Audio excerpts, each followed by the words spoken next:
اعوذ باللہ من الشیطان الرجیم بسم اللہ الرحمن الرحیم نحمدہ ونصلی علی رسول الکریم وعلی آلہ وصحبہ اجمعین رب اشرح لی صدری ویسر لی امری واحلل عقدۃ من لسانی یفقہوا قولی واجعل لی وزیرا من اہلی آمین یا رب العالمین اللہم الہمنی رشدی واعذنی من شر نفسی سبحانک لا علم لنا الا ما علمتنا انک انت العلیم الحکیم۔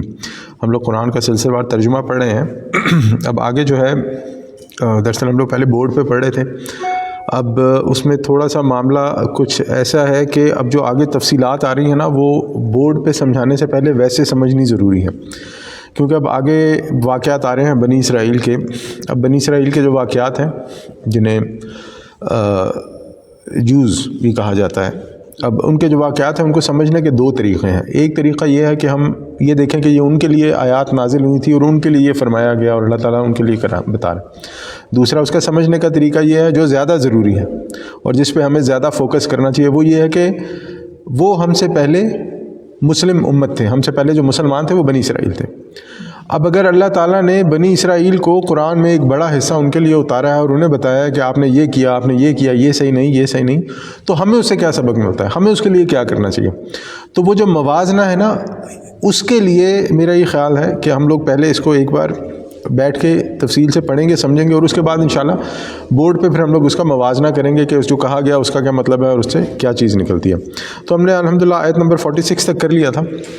اب آگے چلتے ہیں آیت نمبر 47 میں اللہ تعالیٰ فرماتا ہے اعوذ باللہ من الشیطان الرجیم بسم اللہ الرحمن الرحیم یا بنی اسرائیل اذکروا نعمتی التی انعمت علیکم وانی فضلتکم علی العالمین، کہ اے بنی اسرائیل یاد کرو اس نعمت کو جو میں نے عطا کی تم نے، جو میں نے تم پر انعام کیا یا تمہیں عطا کی، انعمت علیکم تم پر انعام کیا، وانی فضلتکم اور بے شک میں نے فضیلت بخشی تم کو، علی العالمین تمام اہل جہان پر۔ ہم نے پہلے بھی بات کی تھی، ایک بار پھر اس کو ریفریش کر لیتے ہیں کہ بنی اسرائیل جو ہے وہ حضرت یعقوب علیہ السلام، جیکب، حضرت یعقوب علیہ السلام جو ہے ان کا نام تھا بنی اسرائیل، یعنی عبداللہ اس کا مطلب بنتا ہے۔ اب یہ بنی اسرائیل کو جو کہا گیا کہ آپ کو میں نے نعمت عطا کی تھی، اللہ تعالیٰ فرما رہا ہے، تو یہاں پر یہ چیز ہمارے ذہن میں رہے کہ بنی اسرائیل اپنے وقت کی وہ قوم تھے جنہیں دنیا کی تمام اقوام پر اس وقت فضیلت حاصل تھی۔ ان کے پاس اللہ کا دیا ہوا علم تھا، ان کے پاس علماء تھے، ان کے اوپر نبی آتے تھے، ان کو اللہ تعالیٰ نے علم عطا کیا تھا جو کتاب کی صورت میں تھا اور تورات کی صورت میں تھا۔ تو اللہ تعالیٰ انہیں فرما رہا ہے کہ ان تمام چیزوں کی وجہ سے آپ کو جو تورات کی دی گئی، آپ پر انبیاء آئے، آپ پر علماء آئے، اس کی وجہ سے آپ جتنی دنیا تھی اس کے رہنما اور عالم تھے۔ اب دیکھیں یہی کلیم ہم مسلمانوں کا بھی ہے کہ ہم کہتے ہیں کہ ہمارے پاس قرآن ہے، اللہ تعالیٰ نے ہمیں قرآن عطا کیا ہے، ہمارے پاس اللہ تعالیٰ کی دی ہوئی وحی ہے، اور کیونکہ یہ وہ وحی ہے جو آج تک بدلی نہیں گئی، جس میں اللہ تعالیٰ نے تمام انسانیت کی ہدایت رکھی ہے، اس لیے ہم بھی عالم اقوام یعنی اس دنیا میں جو ہدایت ہے اس ہدایت کا جو سرچشمہ ہے، جو منبع ہے، وہ ہمارے پاس ہے۔ بلکہ دوسرے الفاظ میں اگر اسے یوں سمجھا جائے تو ہم لوگوں کو اس وقت امامت عطا ہونی چاہیے اس دنیا کی کہ لوگ ہمارے پیچھے چلیں، لیکن ایسا ہوتا نہیں ہے۔ کیوں نہیں ہوتا ہے؟ اب ہوا یہ کہ جب بنی اسرائیل کو یہ چیز عطا کی گئی تو اس کی جو شرط تھی وہ کیا تھی؟ اس کی شرط یہ تھی کہ وہ لوگوں کو رب کی طرف بلائیں گے، بندگی رب کی طرف بلائیں گے۔ اور اس بات کو نہ سمجھنا، یہاں پر تھوڑا سا بات کو تفصیل میں سمجھانا ضروری ہے کہ بندگی رب جب ہم کہتے ہیں نا، اب بات ذرا کڑوی ہوگی اس لیے میں پہلے معذرت کر لیتا ہوں، لیکن اب وہ اللہ کی بات ہے، پہنچانی ضروری ہے۔ جب بندگی رب سے مراد ہوتی ہے یا کسی کو دین کی طرف بلانے سے مراد ہوتی ہے نا، تو اس سے یہ مراد ہوتی ہے کہ آپ دین کے اندر پورے کے پورے داخل ہو، ادخلوا فی السلم کافہ، کہ آپ نے دین کے اندر پورے کا پورا داخل ہو جانا۔ اگر میں یہاں مسجد میں 5 نمازیں پڑھتا ہوں یا امامت کرواتا ہوں یا اور بھی میری جو ذمہ داریاں ہیں کرنے کی، اگر میں یہ تو مسجد میں کرتا ہوں، لیکن مسجد سے باہر جا کے یہ میری نمازیں، یہ میرے خطبات، یہ میرے جو باتیں ہیں، اگر اس کا کوئی عملی نمونہ، اس کا کوئی پریکٹیکل چیز مجھے باہر میں اس پہ نہیں کرتا ہوں، تو یہ منافقت ہے کہ میں یہاں پر بیٹھ کر تو بڑے بڑے دعوے کروں، لوگوں کو جو ہے وہ دین کی باتیں میں بتاؤں، تبلیغ بھی کروں اور بڑی بڑی جو ہے نا وہ خطبے بھی سناؤں، اور جب میں باہر جاؤں تو میرا عمل جو ہے وہ بالکل اس کے مخالف ہو۔ یہ میری بات ہو گئی۔ اب ہم اس کو دوسری طرح دیکھتے ہیں کہ ہمارا عام عوام جو ہے وہ کیا کرتا ہے۔ میں اپنے آپ کو عام عوام سے تھوڑا سا ڈفرینشیٹ اس لیے کہ میری یہ ذمہ داری ہے، میں اس ذمہ داری ہے اس لیے میں نے تھوڑا سا ڈفرینشیٹ کیا کہ اب ایک عام عوام کیا کرتے ہیں کہ نمازیں، روزے، حج، زکوٰۃ، عمرہ وغیرہ یہ سب اپنی جگہ صحیح ہے، لیکن جب دنیا داری میں اپنی فضیلت دکھانے کا وقت آتا ہے، فضیلت میں not be the right word, یعنی کہ جب اپنی برتری دکھانے کا طریقہ کیا آتا ہے، موقع آتا ہے، تو پھر کیا ہوتا ہے؟ پھر یہ ہوتا ہے کہ تمام دین کے جو اصول ہوتے ہیں، جو ضوابط ہوتے ہیں، جو دین کی جسے یہ کہنا چاہیے نا کہ جو دین آپ سے تقاضا کرتا ہے، جو ڈیمانڈ کرتا ہے دین آپ سے، پھر کیا کرتے ہیں؟ پھر وہ تمام چیزیں سائڈ پہ ہو جاتی ہیں، معذرت کے ساتھ، بہت معذرت کے ساتھ۔ اس کی سب سے بڑی مثال ہے شادی۔ آپ دیکھیں کہ جب شادی کا موقع آتا ہے نا، تو انسان، خاص طور پہ جن کے گھر میں شادی ہوتی ہے، لڑکے اور لڑکی، تو وہ لوگ جو دین کے تقاضے ہوتے ہیں سب سائڈ پہ، پھر اس میں گانے بھی بجتے ہیں، اس میں لڑکے لڑکیاں مل کے ڈانس بھی کرتے ہیں، اس میں وہ فلموں کی طرح موویز بھی بنتی ہیں، وہ شروع میں ٹائٹل بھی آتے ہیں، برائڈ یہ ہے، گروم یہ ہے، گروم کا باپ یہ ہے، گروم کی ماں وہ ہے، وہ ایسے لگتا ہے جیسے کوئی فلم ہی چل رہی ہے، وہ اب اس کو ہم کوئی بھی نام دے دیں۔ اب افسوس کا معاملہ کیا ہے؟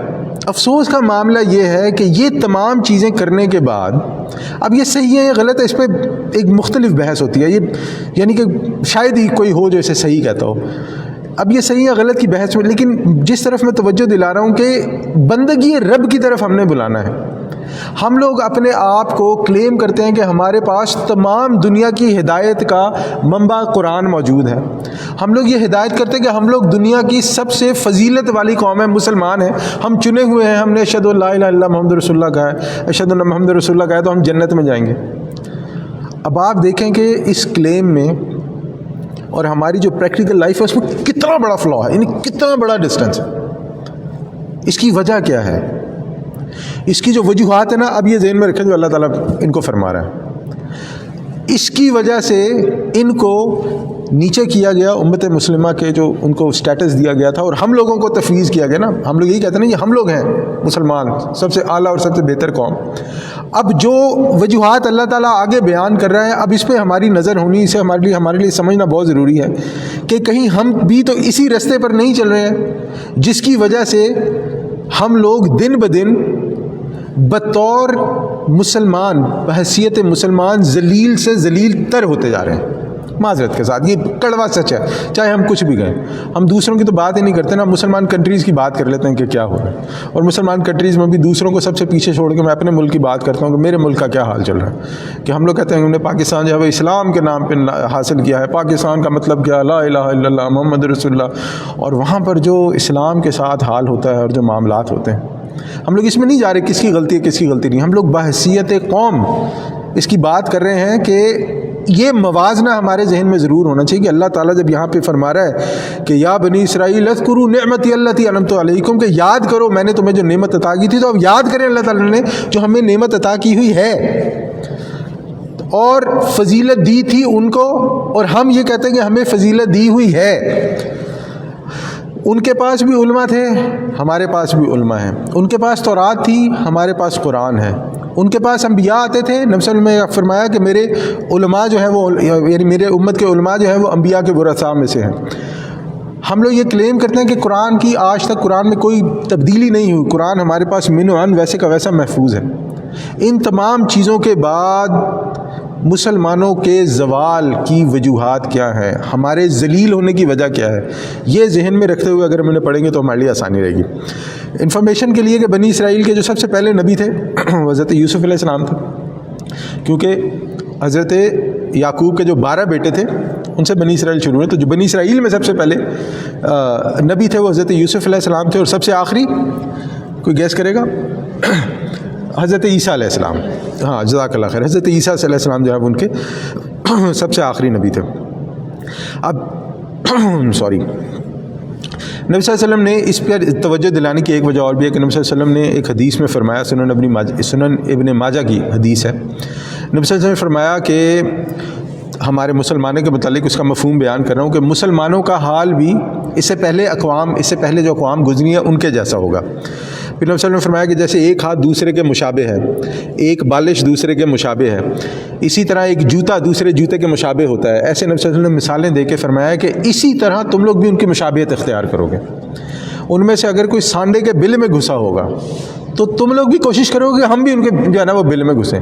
اور ایک اور حدیث میں نبی صلی اللہ علیہ وسلم نے فرمایا کہ اگر کسی نے اپنی ماں کے ساتھ نعوذ باللہ برائی ہوگی تو تم میں سے بھی کوئی بدبخت ایسا اٹھے گا جو یہ کرے گا. وجہ کیا ہے اس کی وجہ یہ ہے کہ اپنے آپ کو کمتر سمجھنا اور دوسروں کو اپنے سے بڑا سمجھنا. آج مسلمان آپ دیکھیں نا, اگر ہم جنرل بات کر رہے ہیں, اگر ہم آج دیکھیں تو ہماری ساری کوششیں ایک انسان کی, ایک انڈیویجول کی بحیثیت مسلمان, اس کی ساری کوششیں کس چیز کے لیے ہیں؟ آخرت کے لیے تو نہیں ہے, یہ تو پکی بات ہے. آخرت ایک حصہ ہے لیکن آخرت گول نہیں ہے.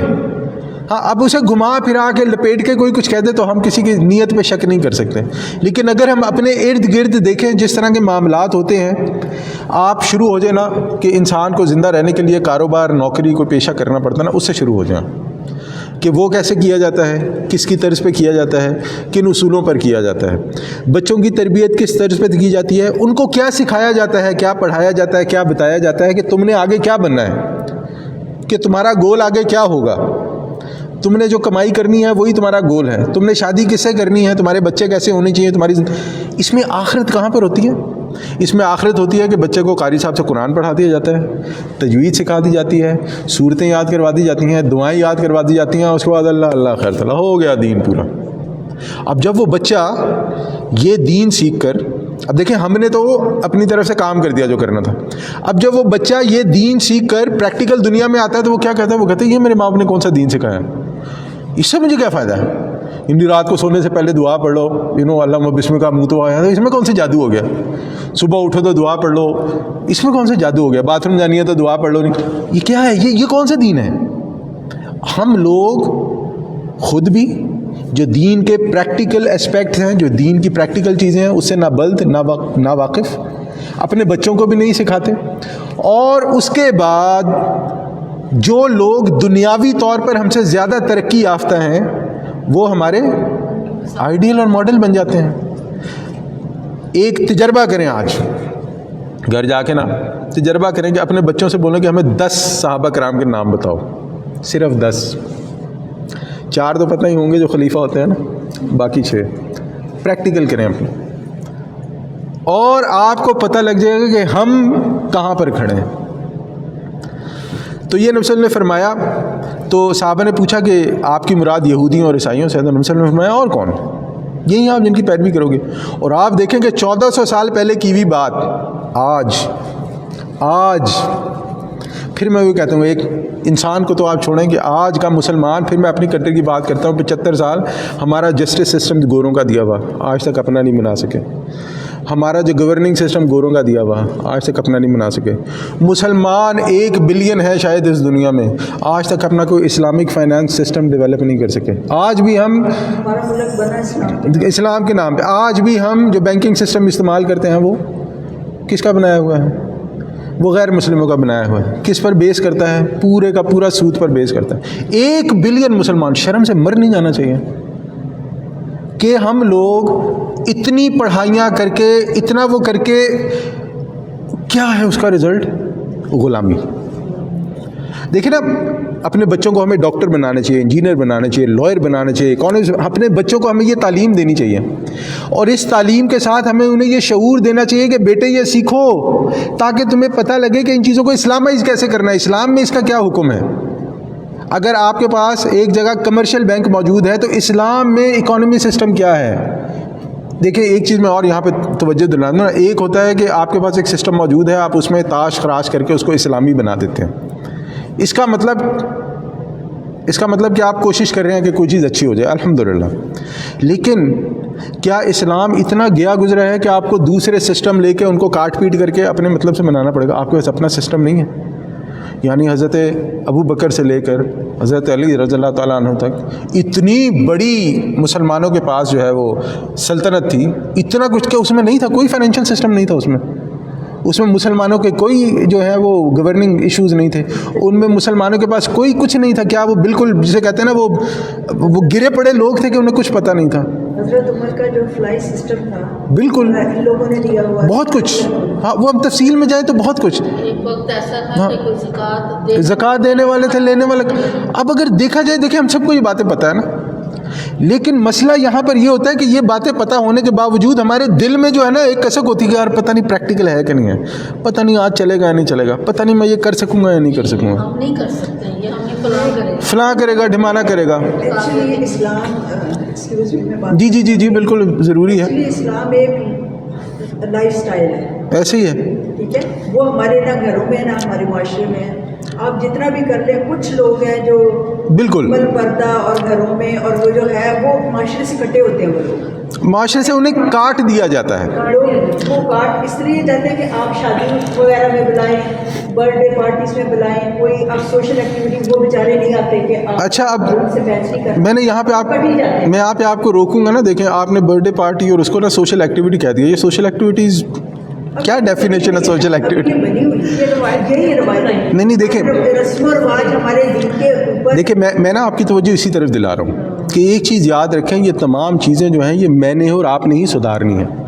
یہ کوئی اوپر سے فرشتے نہیں آئیں گے.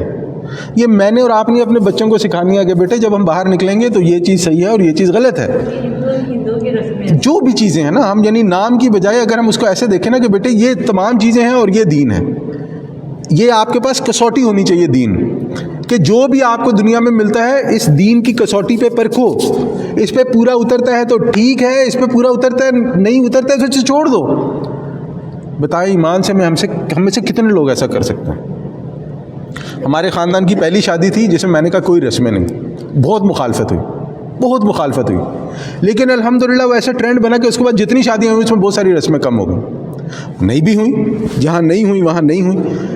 مطلب یہ کہ ہم نے کرنا ہے، ہم نے پریکٹیکل اسپیکٹ. لیکن مسئلہ کہاں پر آتا ہے؟ مسئلہ آ کے پھر یہی ہو جاتا ہے نا، جیسے بھی آپ نے جس طرف اشارہ کیا کہ وہ سوسائٹی سے کٹ آف ہو جاتے ہیں. نہیں ایسا نہیں. یہ میں آپ کو ایک اور بات بتاؤں معذرت کے ساتھ، میں آپ سے اس چیز پہ ڈفر کرتے ہوئے میں آپ کو ایک بات اور بتاؤں. بات یہ ہوتی ہے کہ لوگ ڈرتے ہیں اس کو کرتے ہوئے. اگر میں آپ کو مثال دیتا ہوں، اگر آپ اپنے گھر میں یہ تہیہ کر لیں کہ میں نے یہ نہیں کرنا، اور دوسروں کو بجائے سختی سے کہنے کے پیار سے اس کی طرف قائل کریں کہ یار ہم نے مل کے اس چیز کو صحیح کرنا ہے، جو غلط ہے وہ غلط ہے. آپ کے پاس بہت سارے لوگ آئیں گے کبھی آپ کی بات صحیح ہے ہم آپ کے ساتھ کھڑے ہیں، لیکن ایسا کرتا کوئی نہیں ہے. نہیں کرتے. یہ ہمیں ماننا پڑے گا. یہ جو ہے نا یہ کہنا کہ وہ سوسائٹی سے خود کو کاٹ لیتا ہے، ایسا نہیں. میں آپ کے سامنے ایگزامپل ہوں. میں نے اپنی لائف میں بہت سارے ڈیسیجن ایسے لیے جو میں نے اپنے اس سے لیے. میرے سے پہلے شاید کسی نے لیے ہو تو مجھے نہیں پتا، لیکن میرے سے پہلے میری انفارمیشن کے مطابق نہیں لیے. میرے جتنے کزنس تھے جنہیں صحیح لگتا تھا وہ سب آ کے میرے ساتھ کھڑے ہوئے کہ ہاں یہ صحیح ہے. اگر اس وقت وقتی طور پر مخالفت ہوئی بھی اس چیز کی تو بعد میں اس چیز کو تسلیم کیا گیا کہ نہیں یہی صحیح ہے. اور نہ صرف تسلیم کیا گیا بلکہ اس میں عمل بھی کیا گیا. لیکن اس وقت کی وقتی مخالفت آپ کو مول لینی پڑتی ہے. اب آپ سوچیں گے میں نے اپنی شادی بھی کہا کہ کوئی مہندی کی رسم نہیں، خبردار کوئی نہیں کرے گا. میں نے کہا آپ گھر میں جاؤ، جو آپ لوگوں نے کرنا ہے خواتین آپس میں کرو، خوشی مناؤ کرو، مجھے اس سے کوئی پرابلم نہیں ہے، لیکن بطور رسم یہ چیز نہیں ہوگی. اب آپ سوچیں کہ جب سارا خاندان اکٹھا ہوا اور میں نے کہا رسم نہیں ہوگی تو کتنی مخالفت ہوئی ہوگی. اور ہوئی، یعنی کہ باقاعدہ جسے کہتے ہیں کہ میں نے سب کو بٹھا دیا. میں نے کہا سارے بیٹھو. میں نے کہا مجھے قائل کر دو کہ اسلام میں ہے، میں کر لیتا ہوں، کوئی مسئلہ نہیں. لیکن دیکھیں ایسا نہیں ہوا کہ لوگ شادیاں چھوڑ کے چلے گئے، ہماری جو ہے نا عزت نہیں رہی. نہیں، ایسا کچھ نہیں ہوتا. آپ نے لوگوں کو ذلیل نہیں کرنا. بات یہ ہے اگر میں اس وقت جسے کہتے ہیں نا ذلیل کرنے پہ آ جاتا تو معاملہ خراب. آپ نے ذلیل نہیں، آپ نے بتانا یہ چیز غلط ہے، میرے نزدیک غلط ہے، میری شادی ہے میں نے نہیں کرنی. آپ خواتین نے کرنی ہے، گھر میں بیٹھو جو مرضی کرو، آپ کو خوشی مناؤ. کس نے خوشی منانے میں اور رسمیں کرنے میں، یعنی کہ رسموں کو جسے کہتے ہیں نا وہ فلمائز کرنے میں، یہ دو علیحدہ چیزیں ہیں. تو بات جہاں سے شروع ہوئی تھی ہماری بات وہ کہیں اور چلی گئی کہ پیروی کا معاملہ ہو رہا ہے کہ اللہ تعالیٰ نے جو فرمایا کہ یا بنی اسرائیل اذکروا نعمتی اللتی، نعمت کا جو معاملہ ہو رہا ہے، اس نعمت سے جب انسان اس نعمت کو نہیں سمجھتا ہے اور اس سے روح گردانی اختیار کرتا ہے تو پھر وہ شروع میں 1 انچ کا صرف جو ہے نا وہ فرق ہوتا ہے، نہیں 1 انچ کا معاملہ ہوتا ہے. اس کے بعد وہ جیسے جیسے چلتا جاتا ہے وہ انچ بڑھتا جاتا ہے، اور ایک معاملے پہ آ کے ایسا ہوتا ہے کہ معاملہ کفر اور شرک تک پہنچ جاتا ہے. اب دیکھیں نا ایک چیز اگر میں صحیح کرتا ہی نہیں ہوں، میں آگے اپنی اولاد کو صحیح بتاتا نہیں ہوں، میری اولاد کو چیز سمجھ ہی نہیں آتی، آگے انہیں کوئی سمجھانے والا نہیں، تو میری دوسری تیسری جنریشن تو گئی نا، گئی. چاہے میں کتنا بھی زور لگا لوں، میں سجدوں میں گر گر کے کتنی بھی دعائیں مانگ لوں، لیکن اگر میں اس کے لیے کوئی پریکٹیکل کام کروں گا اتنا وہ ہوگا ہی نہیں۔ اور میں اس کی نا توجہ اس طرف توجہ، یہ تو ایک بات آ گئی نا، کیونکہ ہمارے معاشرے میں یہی سب کچھ ہوتا ہے نا، لیکن میں اس کی توجہ اس طرف آپ کی توجہ اس کی طرف اس لیے دلا رہا ہوں کہ یہ آپ نے اور میں نے مل کے ہی کرنا ہے۔ کوئی اوپر سے فرشتہ نہیں آئے گا، کوئی اوپر سے بجلیاں نہیں چمکیں گی، کوئی اوپر سے جو ہے نا وہ ڈنڈا لے کر نہیں آئے گا، نہیں، کچھ نہیں ہوگا۔ جس طرح نبی صلی اللہ علیہ وسلم اکیلے کھڑے ہوئے تھے نا اپنی دعوت لے کے، مکی زندگی کے جو ان کے 40 سال تھے اکیلے کھڑے ہوئے تھے نا، ان کے پاس کوئی ڈنڈا نہیں تھا، ان کے پاس کوئی فورس نہیں تھی، انہوں نے کوئی لڑائی نہیں کی، انہوں نے کسی کو مارا پیٹا نہیں، انہوں نے کسی کو ذلیل نہیں کیا، انہوں نے کہیں پہ اپنی برتری، انہوں نے نہیں کہا دیکھو میرے پاس اللہ کی طرف سے حکم آیا، میں تمہارے سامنے پیش کر رہا ہوں، اس کے بارے میں کوئی سوال ہے تو مجھے بتاؤ، اگر نہیں ہے تو مانو۔ یہ سمپل اسٹریٹجی ہم بھی استعمال کر سکتے ہیں کہ بھئی ہمارے پاس یہ اللہ کا قرآن ہے، نبی صلی اللہ علیہ وسلم کی سنت ہے، حدیث ہے، یہ ہمارے سامنے ہے، آپ کے اس کو آپ مانو۔ مسلمانوں کی بات کر رہا ہوں، اگر آپ کو نہیں سمجھ آتی تو آپ بتاؤ کیا سمجھ نہیں آتی، ہم مل کے اس کا حل نکال لیتے ہیں۔ تو یہ معاملہ، ہماری اپروچ کا معاملہ جو ہے وہ بڑا ضروری ہے۔ یہ بات تھوڑی سی لمبی ہوگی کیونکہ بات سمجھانی بڑی ضروری ہے، اگر یہ بات سمجھ نہیں آئے گی تو جو آگے اللہ تعالیٰ پوری ایک لسٹ بیان کر رہا ہے بنی اسرائیل کے بارے میں، وہ ہماری سمجھ سے باہر ہو جائے گی۔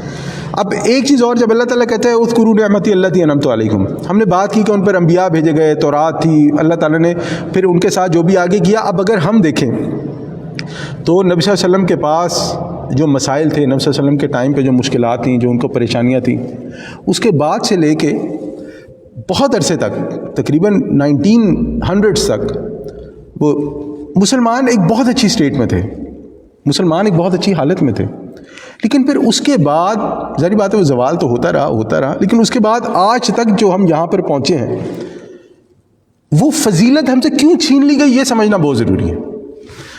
اور اس کے معاملے میں جو اب میں آگے اس کے بعد سنوں گا، پھر اللہ تعالیٰ انہیں فرماتے ہیں وَأَنِّي فَضَّلْتُكُمْ عَلَى الْعَالَمِينَ، اور میں نے تم کو تمام جہان والوں پر فضیلت دی، یعنی جہاں جتنی بھی عالم اقوام تھی، جو قومیں تھیں، جو بھی انسانیت تھی اس پر تھی۔ اب یہاں پر یہ کہنے کا کیا مطلب ہے؟ یہاں پہ اللہ تعالیٰ بنی اسرائیل کو بتا رہا ہے کہ دیکھو میں نے تمہیں نعمت دی بھی، میں نے تمہیں فضیلت بھی دی، تو یہ جو بونگیاں مارتے ہو نا تم رسول کے بارے میں سے باز آ جاؤ، تمہارے پاس تورات بھی ہے، ہدایت بھی ہے، انبیاء بھی آئے، چیزیں کلیئر ہیں، نبی صلی اللہ علیہ وسلم کی پیروی کرو، تم جانتے ہو کہ وہ اللہ کے رسول ہیں۔ ٹیک اے پاز، ہم میں سے سب جانتے ہیں نبی صلی اللہ علیہ وسلم اللہ کے رسول ہیں، ہم میں سے کتنے لوگ مانتے ہیں جو انہوں نے کہا ہے؟ یہاں پہ آگے سارا جھگڑا ہے کہ نبی صلی اللہ علیہ وسلم نے کہا ہے، ہاں کہا ہے، ٹھیک ہے، ہاں ٹھیک ہے، آپ کرو گے، دیر وی گو، ساتھ یہاں سے معاملہ شروع۔ وہ پھر میری خالہ ناراض ہو جائے گی، میری پھپھو ناراض ہو جائے گی، میرے ماموں مجھے یہ کہتے ہیں، میرے چچا نے مجھے یہ کہا تھا، وہ فلانا یہ کہتا ہے، ڈمانا یہ کہتا ہے، اور یہاں پہ سارے معاملہ شروع۔ میں آپ کو ایک بات سناؤں نا، بڑی مزیدار بات ہے۔ ایک نا مولوی صاحب کے پاس ایک بندہ آیا نا بچے کو لے کے، اس نے کہا دیکھیں مولوی صاحب، بچہ کہتا ہے میں نے مولوی بننا ہے، اسے بتائیں یہ بھوکا مر جائے گا، اسے کھانے کو کہاں سے ملے گا، کیا ہوگا اس کے ساتھ؟ تو مولوی صاحب نے کہا کہ دیکھیں بات ایسی ہے کہ میں آپ کو لے چلتا ہوں اور میں آپ کو دکھاتا ہوں لوگ جنہوں نے PhDs کی ہوئی ہیں، ماسٹرز کیے ہوئے ہیں، اور وہ بھوکا مر رہے ہیں، آپ مجھے کوئی ایک مولوی دکھائیں جو بھوکا مرا ہو۔ نہیں مرتا، یہ پکی بات ہے، مشکل ہوگی شاید لیکن بھوکا نہیں مرتا۔ تو بات کرنے کا کیا مقصد کہ یہ ہے سارا معاملہ کہ نبی صلی اللہ علیہ وسلم نے فرمایا کہ ایسا ہے، ایمان والا معاملہ اتنا کمزور ہے کہ ہم اوپر سے کہتے ہیں ہے، کیونکہ نہیں کہیں گے تو پھنس جائیں گے، لیکن اندر دل والا معاملہ، یہاں پہ آ کے سارا معاملہ ختم ہو جاتا ہے۔ آگے اللہ تعالیٰ کیا فرماتا ہے؟ اب یہ جو آگے والی آیت ہے نا، یہ جو ہے نا، یہ سمجھے کہ یہ جسے کہتے ہیں نا وہ یعنی وہ گٹوں سے پکڑ لینا والا جو ایک وہ ہوتا ہے نا کہ اللہ تعالیٰ نے جو ہے نا بالکل جڑ جو ہے نا مسئلے کی، اس کی طرف اللہ تعالیٰ نے اشارہ کیا۔ اللہ تعالیٰ فرماتا ہے وَاتَّقُوا يَوْمًا لَا تَجْزِي نَفْسٌ عَن نَفْسٍ، اس دن سے ڈرو جب کوئی کسی کو نفع نہ دے سکے گا، لا تجزی نفس عن نفس شیئا ولا يقبل منها شفاعۃ، اور اس کی بابت کوئی سفارش قبول نہ کی جائے گی، ولا یؤخذ منها عدل، اور نہ کوئی بدلہ اس کے عوض لیا جائے گا، ولا هم ينصرون، اور نہ ہی وہ مدد کیے جائیں گے۔ بیسیکلی اللہ تعالیٰ نے انعام کا ذکر کیا، فضیلت کا ذکر کیا، اور ساتھ ہی آخرت کا ذکر کر دیا۔ دیکھیں نا کتنا بڑا جمپ ہے کہ پہلے اللہ تعالیٰ توجہ دلا رہا ہے کہ دیکھو تمہارے ساتھ یہ ہوا یہ ہوا، ساتھ ہی اللہ تعالیٰ نے بالکل اینڈ باٹم لائن یاد دلا دی کہ دیکھو اس دن سے ڈر جاؤ جس دن تمہارا حساب ہوگا تمہاری کوئی مدد کرنے والا نہیں ہوگا، تمہاری کوئی سفارش قبول نہیں ہوگی، تمہارے لیے کوئی مدد کیا اسے کہتے ہیں، تمہارے لیے کوئی نفع والا نہیں ہوگا۔ یہاں پر جو ایک بات سمجھنے والی ہے کہ اعمال کے حساب سے، عمل کے حساب سے، اگر ایمان بالآخرہ، آخرت پر ایمان پکا نہ ہو تو انسان کتنے بھی دعوے کرے کہ میں مومن ہوں، میں مسلم ہوں، میں بہت ہوں، میں نیک ہوں، میں پرہیزگار ہوں، یہ سب دعوے جو ہیں جھوٹے ہو جائیں گے۔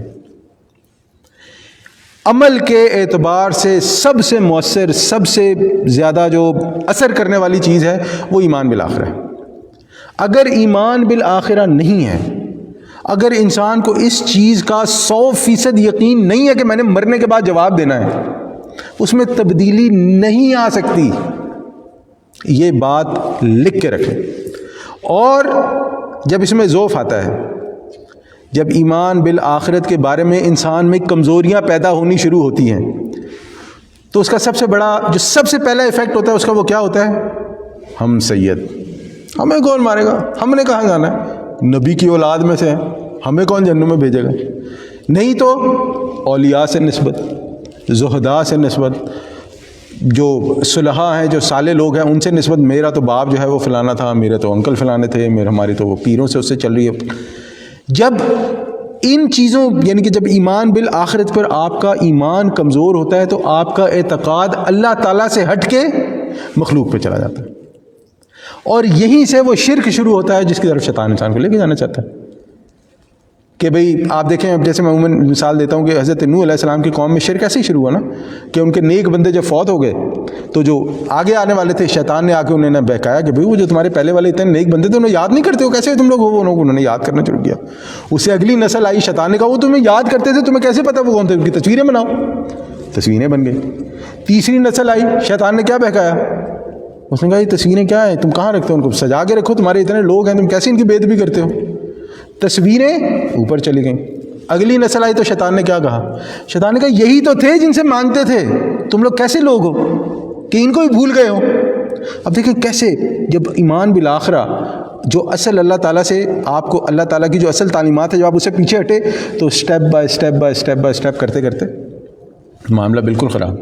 اور آج یہاں پر بھی بالکل یہی مسئلہ ہے کہ جب آخرت پہ انسان کا ایمان کمزور ہو گیا یا اٹھ گیا، یا جو سب سے، جسے کہتے ہیں نا پیٹ جملہ سب کا ہوتا ہے کہ وہ اللہ تعالیٰ غفور رحیم ہے، معاف کرنے والا اللہ تعالیٰ، بس یہ وہ انسان کے خود ساختہ خیالات ہیں، خود ساختہ عقائد ہیں کہ جن کے چکر میں آ کے ساری کی ساری دنیا کا معاملہ جو ہے انسان، کہ اللہ تعالیٰ غفور رحیم ہے، ساری کی ساری دنیا کا معاملہ انسان جسے کہتے ہیں نا وہ اپنی مرضی پر اور دوسروں کی مرضی پر لے آتا ہے۔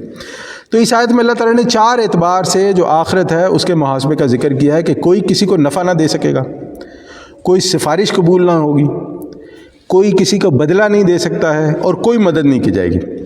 البتہ ایک شفاعت حقہ ہے جو برحق ہے، جس کا ذکر آیت الکرسی میں ملتا ہے، انشاءاللہ جب آیت الکرسی ہم پڑھیں گے تو اس کی وضاحت آئے گی۔ اب اللہ تعالیٰ نے یہ 2 چیزیں بتانے کے بعد، اب اللہ تعالیٰ نے یہاں سے جو آگے آیات آ رہی ہیں ان میں اللہ تعالیٰ نے اب انہیں گنوانے شروع کر دیے کہ بھئی آپ کے ساتھ اللہ تعالیٰ نے آپ پر کیا کیا نعمتیں اتاری تھی، اللہ تعالیٰ نے آپ کو کس کس طرح بلیس کیا تھا۔ اب یہ جو آگے واقعات ہیں یہ کئی 100 برس پر محیط ہیں، یعنی کہ 1 2 3 4 سال کی بات نہیں، یہ کئی برسوں پر محیط ہیں، اور یہ وہ تاریخ ہے جو بنی اسرائیل کو یاد تھی۔ اس میں ایسی کوئی چیز نہیں ہے جس سے بنی اسرائیل واقف نہیں تھے، ان کا بچہ بچہ جانتا تھا، اسی لیے اللہ تعالیٰ نے یہاں پر اس کی تفصیل بیان نہیں کی ہے۔ دوسری چیز یہ کہ یہاں پر واقعات ترتیب سے بھی بیان نہیں ہوئے ہیں، ضروری نہیں ہے کہ وہ ترتیب وہی ہو جو یہاں پر ہے، یہ صرف آپ یہ سمجھیں کہ یہ فرد جرم ہے، یہ ایکوزیشن ہے جو اللہ تعالیٰ بتا رہا ہے کہ بھئی میں نے یہ دیا، تم نے یہ کیا، میں نے یہ دیا، تم نے یہ کیا، میں نے یہ دیا، تم نے یہ کیا۔ اس کی تفصیل جو ہے وہ آگے انشاءاللہ سورہ اعراف میں آئے گی، اور بھی باقی قرآن میں ہمیں ان کی تفاصیل ملتی رہتی ہیں۔ تو اللہ تعالیٰ جو سب سے پہلی چیز جس کی طرف اللہ تعالیٰ نے اشارہ کیا، وَإِذْ نَجَّيْنَاكُمْ مِنْ آلِ فِرْعَوْنَ، اور ہم نے نجات دی تم کو آل فرعون سے، یسومونکم سوء العذاب، وہ تمہیں بدترین عذاب دیتا تھا۔ عذاب کیا تھا؟ یذبحون ابناءکم، تمہارے بیٹوں کو ذبح کر دیتا تھا، تمہارے بچوں کو ذبح کر دیتا تھا۔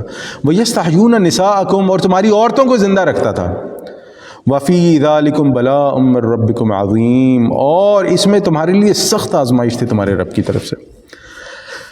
اب جو عذاب کی کیفیت ہے کہ وہ میل جو ہوتے تھے، نر اولاد جو ہوتی تھی اس کو قتل کر دیتا تھا، عورتوں کو رکھ لیتا تھا، چھوڑ دیتا تھا.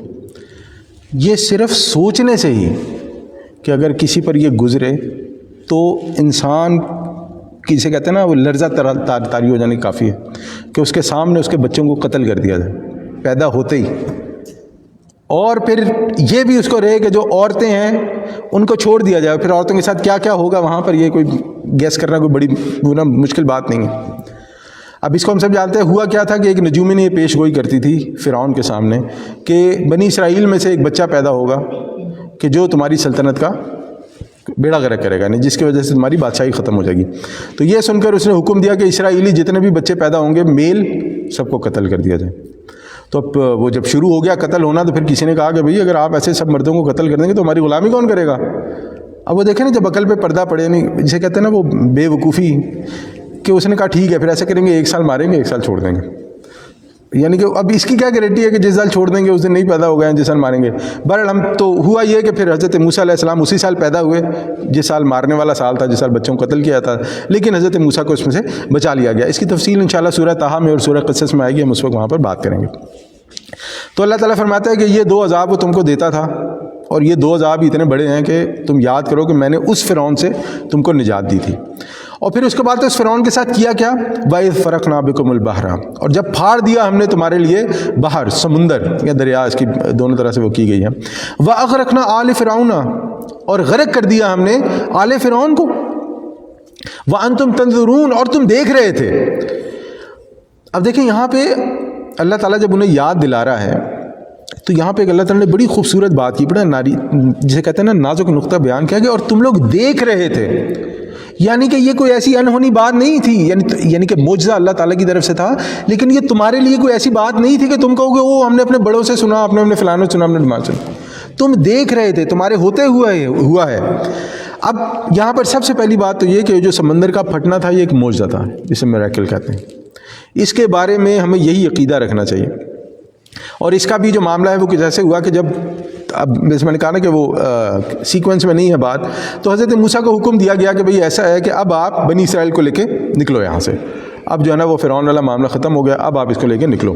تو بنی اسرائیل کو لے کے حضرت موسیٰ علیہ السلام نکلے، اور کرتے کرتے جب وہ پہنچے ایک رستے تک، یعنی جہاں تک انہیں حکم دیا تھا، تو آگے آ گیا سمندر. اب بنی اسرائیل نے وہاں سے کہا کہ بھئی موسیٰ علیہ السلام یہ کیا کیا آپ نے، مروا دیا نا میں. تو اللہ تعالیٰ نے، تو حضرت موسیٰ نے کہا کہ دیکھو اللہ تعالیٰ کا حکم ہے، اس میں کوئی مرنے مرانے والی بات نہیں. اللہ تعالیٰ نے کہا آؤ تو مطلب آؤ. اور اس کے بعد حکم ہوا کہ اس دریا پر یا سمندر پر اپنی مارو اپنی چھڑی، اپنا عصا مارو. یہاں پر ہمارے لیے کیا اس میں سبق ہے؟ ہمارے لیے اس میں سبق یہ ہے کہ ہمیں اگر سمندر کو پھاڑنا ہے تو ہمیں سمندر تک جانا ہوگا. آپ گھر بیٹھے یہ دعا نہیں کر سکتے کہ سمندر پھٹے گا اور پھر میں نکلوں گا سمندر میں جانے کا. اللہ تعالیٰ نے حکم دیا، نبی صلی اللہ علیہ وسلم نے حکم دیا، کرنا ہے تو کرنا ہے. اب جب آپ وہاں تک پہنچ جائیں گے جہاں پہ اب آپ کے آگے کوئی اور رستہ نہیں ہے، اور آپ اس یقین سے وہاں تک پہنچتے ہیں کہ نہیں اللہ تعالیٰ کا حکم ہے کہ یہاں تک آؤ، رستہ ملے گا، تو پھر اللہ تعالیٰ آپ کے لیے سمندر بھی پھاڑے گا، اللہ تعالیٰ آپ کے لیے زمین بھی شق کر دے گا. اللہ تعالیٰ اس پہ قادر ہے. اللہ تعالیٰ ایسے رستوں سے آپ کے لیے رستہ نکالے گا کہ آپ کے وہم و گمان میں بھی نہیں ہوگا. اور اس کی میں سب سے بڑی جو ہے نا وہ اپنی مثال دیا کرتا ہوں کہ میرا یہاں آنا 300 مائل دور سے اللہ تعالیٰ آپ کے لیے رستے بنانے والا ہے. آپ نے کرنا وہ ہے جو صحیح ہے. تو ہوا یہ کہ وہ سمندر پھٹا، بنی اسرائیل گزر گئے، فرعون آ گیا، اب اس کی بھی عقل پہ پردہ، اس نے کہا وہ چلے گئے تو میں کیوں نہیں جا سکتا. وہ جب گیا اندر، اللہ تعالیٰ نے سمندر کو حکم دیا کہ واپس اپنی اصلی حالت میں آ جاؤ. اور پھر جب سمندر اپنی اصلی حالت میں واپس آیا تو فرعون اور اس کے جتنے وہ تھی لشکر آرمی سب کی سب غرق ہو گئی. اس کا انشاءاللہ تفصیل جو ہے وہ سورہ یونس اور سورہ شعراء میں ہے. اب یہاں پہ ایک اور چیز جس پر ہماری توجہ ہونی چاہیے، بنی اسرائیل غلام، نسلوں سے غلام، وہ کیا لڑکے فرعون کو ہرا سکتے تھے؟ کبھی بھی نہیں. جب آپ کسی قوم کے غلام ہو تو آپ پہ ان کی دہشت ہی بڑی زیادہ ہوتی ہے. اب ان کے اندر اتنی دہشت تھی کہ انہوں نے اس وقت کہا کہ دیکھو موسیٰ جو ہے نا علیہ السلام مروا دیا تم نے ہمیں نا، یعنی کہ انہوں نے یہ بھی نہیں کہا کہ اب جو ہے نا اب ایسی کی تیسی اب دیکھیں گے جو بھی ہوتی جائے گی، مریں گے ہی نا چلو پھر ایسا ہے تو پھر، لیکن انہوں نے کہا نہیں ہوئی دیکھو اب مر گئے۔ تو اللہ تعالیٰ پر جب انسان توکل کرے، اللہ تعالیٰ کے بتائے ہوئے رستے اختیار کرے، ایمان کے ساتھ اس پہ عمل کرے، تو پھر اللہ تعالیٰ اس کے لیے سمندر پھاڑتا ہے، پھر اللہ تعالیٰ اس کے لیے رستے بناتا ہے کہ اس کو لڑے بغیر بھی اللہ تعالیٰ فتح حاصل کرتا ہے۔ لڑے بغیر سے مراد کہ آپ کے جو مشکل حالات ہیں ضروری نہیں ہے کہ آپ کو ان مشکل حالات سے لڑنا ہی پڑے، اللہ تعالیٰ اس لڑے کے یعنی کہ آپ کے ان مشکل حالات میں داخل ہوئے بغیر آپ کے لیے آسانیاں پیدا کر سکتا ہے۔ پھر آگے اللہ تعالیٰ اگلی بات بیان کرتا ہے، اللہ تعالیٰ فرماتا ہے وَإِذْ وَعَدْنَا مُوسَىٰ 40 لَيْلَةً، یہ جب پہنچ گئے وہاں سے نکل کے، جب مصر سے نجات پانے کے بعد یہ جزیرہ سینا میں پہنچ گئے، تو اب اللہ تعالیٰ فرماتا ہے وَإِذْ وَعَدْنَا مُوسَىٰ 40 لَيْلَةً، اور ہم نے موسیٰ سے 40 رات کا وعدہ کیا، ثُمَّ اتَّخَذْتُمُ الْعِجْلَ مِن بَعْدِهِ، اور تم لوگوں نے معبود کو بچڑے کو معبود بنا دیا اس کے بعد، وَأَنْتُمْ ظَالِمُونَ، اور تم ظلم کرتے تھے۔ یعنی آپ دیکھیں اللہ تعالیٰ نے بتایا کہ تمہارے اوپر اتنی بڑی نعمت کی کہ تمہیں اس فرعون سے نجات دی جو تمہارے ساتھ اتنے بڑے ظلم کرتا تھا، اور نجات بھی ایسی ہی کہ اس کا ککھ نہیں رہا، اور ظالموں تم لوگوں نے آگے سے کیا کیا، تم لوگوں نے اللہ تعالیٰ کے ساتھ شرک شروع کر دیا۔ اب پھر یہاں پہ رک جائیں، اب پھر ہم لوگ اپنا جائزہ لیں۔ یہ تو ہو گیا نا شرک جو بڑا اوپن۔ اب ہم لوگ قرآن کی تعلیمات کی موجودگی میں، نبی اکرم صلی اللہ علیہ وسلم کی تعلیمات کی موجودگی میں جب اپنی مرضی کرتے ہیں تو ہم لوگ غیر ارادی طور پر اس بات کو تسلیم کر رہے ہوتے ہیں کہ جو اللہ تعالیٰ کا کلام ہے، یا جو نبی صلی اللہ علیہ وسلم کا فرمان ہے، وہ کافی نہیں ہے۔ اور اگر کوئی یہ سوچے گا کہ اللہ کا فرمان، اللہ کا کلام اور نبی کا فرمان کافی نہیں ہے صلی اللہ علیہ وسلم، تو وہ اپنے آپ کو اس لائن پر ڈال رہا ہے جہاں پر وہ شرک میں مبتلا ہوگا۔ اور ایک شرک خفی شاید اس نے کر ہی لیا کہ اس نے اپنے نفس کو اپنا معبود بنا لیا، اپنے نفس کی مانی نا اس نے کہ اللہ کا کلام اور نبی کا فرمان کافی نہیں ہے صلی اللہ علیہ وسلم۔ تو یہاں سے اللہ تعالیٰ نے فرما رہا ہے کہ بھئی ہم نے تمہیں نجات دی۔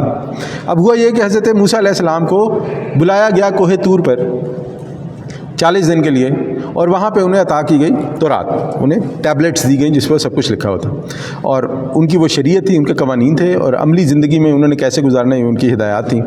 تو اللہ تعالیٰ فرماتا ہے کہ حضرت موسیٰ علیہ السلام کی غیر حاضری میں انہوں نے بچھڑے کی پرستی شروع کر دی۔ اب وہ جس نے بنایا اس کا نام سامری ہے، اس کی اپنی ڈیٹیلز ہیں کہ اس نے کیا کیا، لوگوں سے سونا لیا، اس کو بنایا، اس میں پھونک ماری، جادوگر اور یہ سب ہوا۔ لیکن بات یہاں پر بتانی یہ ہے کہ وہ اس کی تفصیلات جو بھی ہیں، وہ انتم ظالمون، اور تم نے کتنے بڑے ظلم کا ارتکاب کیا۔ ظلم جو ہے نا، قرآن میں ایک اور دوسری جگہ فرمایا گیا اللہ تعالیٰ نے ان الشرک لظلم عظیم، کہ شرک جو ہے وہ سب سے بڑا ظلم ہے۔ ظلم ہوتا کیا ہے؟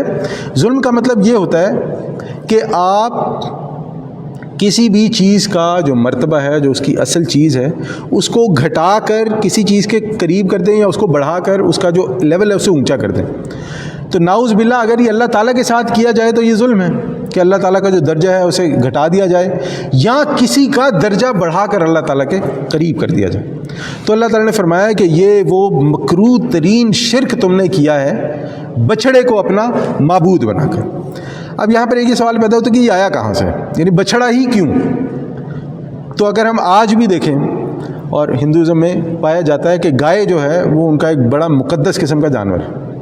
اب یہ جب حضرت یوسف علیہ السلام کے بھائی وہاں سے آئے، مصر میں آئے اور وہاں پر آ کر آباد ہوئے، تو اس کے بعد وہاں پر قبطی آ گئے، تو وہ قبطیوں کی غلامی میں چلے گئے، اور جب وہ وہاں پر گئے تو ان کے اندر یہ مرض موجود تھا، اور اس کے علاوہ جو وہاں کی باقی اقوام تھیں وہ لوگ بھی گائے کی اور بچڑوں وغیرہ کی پوجا کیا کرتے تھے۔ تو ان کے اندر بھی، ان کے دل کے اندر بھی، یا ان کے اندر وہ چیز کہیں نہ کہیں اس کی محبت موجود تھی۔ یہ بڑی نیچرل چیز ہے نا۔ اب میں آپ کو ایک مثال دیتا ہوں، اس کی چھوٹے لیول پہ مثال دیتا ہوں۔ ہم لوگ اپنے بچوں کو کیا بنانا چاہتے ہیں؟ جو سب کے بچے بن رہے ہیں، نہیں ڈاکٹر انجینئر نہیں، یہ تو ہماری خواہش ہے، لیکن ہم بناتے وہ ہیں جو سب کے بچے بن رہے ہیں۔ میرے ماموں ڈاکٹر تھے، ان کے بیٹے ڈاکٹر ہیں، تو میں نے بھی اپنے بچے کو ڈاکٹر بنانا ہے۔ میرے انکل انجینئر تھے، ان کے آگے بچے انجینئر، تو میں نے اپنے بچے کو بھی engineer he banana. I T میں بڑا پیسہ ہے یا کنسٹرکشن میں بڑا پیسہ ہے، تو میں نے بھی اپنے بچے کو وہی بنانا ہے. اب یہاں پر جس طرف میں آپ کو توجہ دے رہا ہوں کہ ہوتا یہ ہے کہ یہ ایک ٹرینڈ ہوتا ہے جس پہ بندہ چلتا ہے اور اس پہ بہہ جاتا ہے. یہ بڑی نیچرل چیز ہے، یہ انسان کی بڑی فطری چیز ہے. اگر فرض کریں آج کسی یونیورسٹیز میں جاب کھل جائے تو سب کو کہتا ہوں اپلائی کرو، جابس کھلی ہوئی، سب وہی کرنا چاہتے ہیں. تو یہ بالکل اسی قسم کی انسانی فطرت کی چیز ہے کہ انسان جس جگہ رہتا ہے، جن لوگوں میں رہتا ہے، ان کی عادات اور اطوار اپنا لیتا ہے. اب یہ چیز ان کے اندر کہیں نہ کہیں موجود تھی، اور جیسے ہی انہیں موقع ملا انہوں نے کہا سب کرتے ہیں تو ہمارا بھی بچڑا ہونا چاہیے. ساتھ ایک بچڑا بن گیا. اب وہاں پر دو گروہ بن گئے، ایک مخالفت میں بن گیا، ایک اس کو ماننے والا بن گیا. تو پھر اللہ تعالیٰ آگے فرماتا ہے یہاں پر جو بن گئے ان میں یہ جو مرض پیدا ہوتا ہے اس کی وجہ سے جو بن گیا. تو پھر ہوا یہ کہ حضرت موسیٰ علیہ السلام کو بتایا کہ بھئی آپ کے پاس تو ہے نا یہ معاملہ ہو گیا. تو حضرت موسیٰ علیہ السلام آئے واپس، انہوں نے ان سب کو سمجھایا کہ یہ تم نے کیا ظلم کیا، اللہ تعالیٰ سے توبہ کرو، استغفار کرو. اب ان کے توبہ اور استغفار کا طریقہ یہ تھا کہ وہ لوگ جنہوں نے شرک نہیں کیا تھا وہ لوگ ان کو قتل کیا انہوں نے جنہوں نے شرک کیا تھا. 12 قبیلے تھے، سب نے اپنے اپنے قبیلے والوں کو قتل کیا. اتنا بڑا شرک گناہ.